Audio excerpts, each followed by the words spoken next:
So I'm going to walk through different areas of the viewer and demonstrate what they do.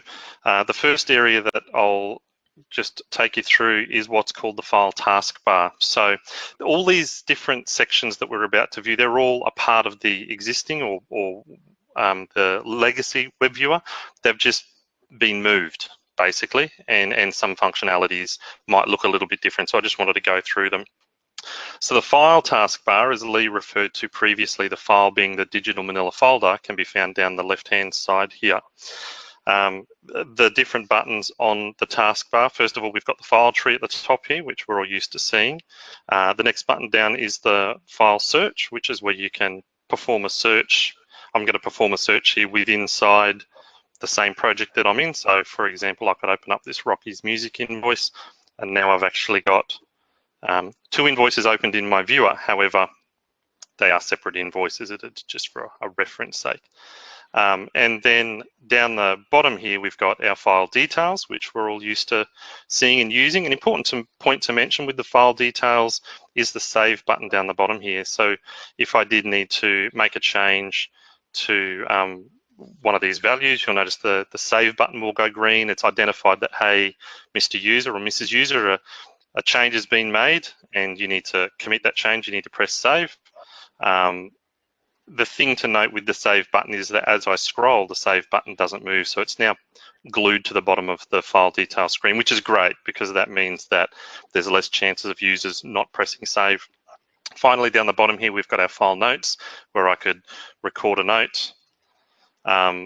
As you can all tell, I can't type and talk at the same time. As Lee mentioned, in version 7.5, we'll also have the journaling feature, which will come into play as well, which is going to be fantastic. The next section that we'll talk about is the file toolbar.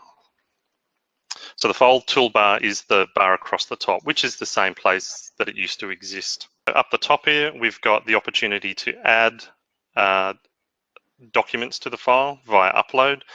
For those who don't know, you can also in FileBound add documents simply by dragging and dropping. So if I drag and drop, we'll bring this new document into the file, and it's all part of this digital manila folder now. So we've got upload, scan, and then forms and form processes that correspond to the process that has been set up by administrators. The next one across is our route button. So by pressing route, I'll just jump on my invoice.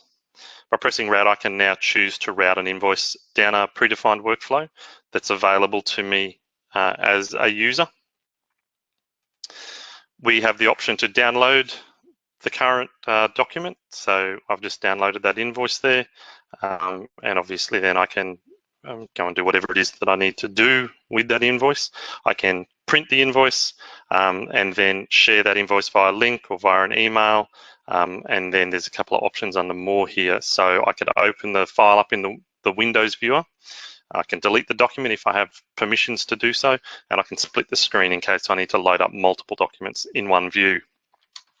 Now, I do need to point out that a number of these options here, for example, printing, downloading, workflow routing, sharing, are all controlled via permissions. So not everyone in the organization may be able to do that because of company policy, but it's all controlled via the permissions.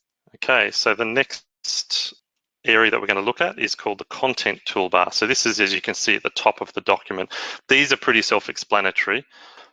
So with the content toolbar, you'll see my next document and previous document options up here. By clicking on those, I'm actually going to skip through the file, skipping to various documents that I have loaded in this file. These are pretty self-explanatory. We can rotate the document, we can zoom the document in. If it was a multi-page document, I could jump to a page if I needed to. The next section is the content taskbar. So that's down the right-hand side of the document now. So down here, different areas we've got in the content taskbar is the document information. So at the top here, we've got all the information about the file, including document notes. Once again, there's our save button there. If I was to append some notes in here, I can commit that to the document. The next section down is the signatures area. So I have the option to sign the document. We've then got revisions. Now I believe I should have some revisions on this Word document here. So here's my current version of this document. So this is the version control that Lee was mentioning earlier. And if I click on this one here, you can see that my second line has disappeared. Now it's reappeared. So with FileBound, if you didn't know, you have the capability of versioning documents, particularly useful for contract building, for example. The next icon down that we have is annotations. So under the annotations, if need be, I could, for example, come in here and redact out a section of the document and save that redaction. So there are a number of other things you can do, obviously, as you can see, stamping documents and writing on them and so forth. I gave myself a visual cue here that I didn't mention. That's for TIFF files. So you can redact on the TIFF files. And finally, the last button down here in the content taskbar is the workflow options. So you'll notice this is a big change. Previously, workflow sit at the bottom here underneath the document. They've now been moved over onto the right-hand side, onto the content taskbar, which is fantastic because it gives us the opportunity then to lay these workflow features out from top to bottom, and putting the most common up the top and so forth. While I'm in this section, I'll just click on this map here. One of the things when I've gone out and visited with clients that's been made apparent is some of our users, a frustration that they have in their everyday job, whether they be in accounts or HR or going about their everyday work, is knowing where a document is at in a workflow process. With the correct permissions, users can have this map icon up here. And if I click on that icon, what it'll do is it'll open up a very simplified version of the workflow and show me as a user exactly where that is in the process. So understanding this is like a two-step process. If this workflow was a lot bigger, it would show me where it's been and how it got to me and the options I have and who I can send it to. So that can be very useful from a very quick educational perspective for users to know where documents are in workflow. So the next section we'll cover off is the file relations, which is this little section down the bottom here. We've got our line items that can be attached to, in this case, an invoice. And like I said, now we're able to rename what that looks like so it makes more sense to the user.